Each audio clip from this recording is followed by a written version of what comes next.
month out from Election Day, and Kentuckians will decide who gets their vote. But you might have questions to vote on, too.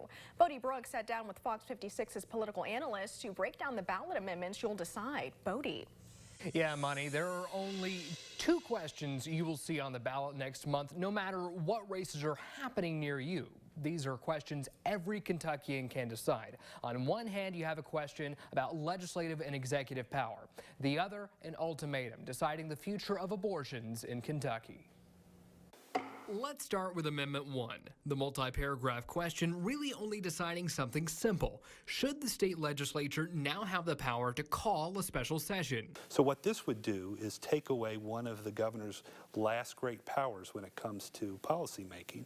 As Fox 56 political analyst Jonathan Miller explains, it follows a trend that started decades ago, as more executive branch power has been assumed by the General Assembly. Right now, only the governor can call a special session, and the governor can define specifically what's going to be decided in that special session, which gives him or her a lot of flexibility and authority.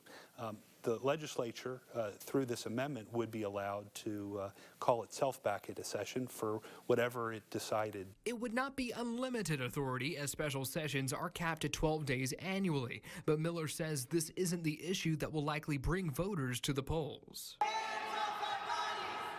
If Amendment 2 passes, there will be no right of abortion unless the mother's life is endangered. Amendment 2 will decide if Kentucky's Constitution does not protect the right to an abortion, a question already on the ballot before Roe was ever overturned. Where the dynamic before was this is an opportunity for voters to say whether they're pro-life or pro-choice, now it is about what you think about the limits of abortion. Since the right to an abortion is no longer protected at the federal level, Kentucky's trigger law immediately outlawed abortion except when the mother's life is at risk. When lawsuits came down, they looked to the state constitution for those protections, which is still being decided in court.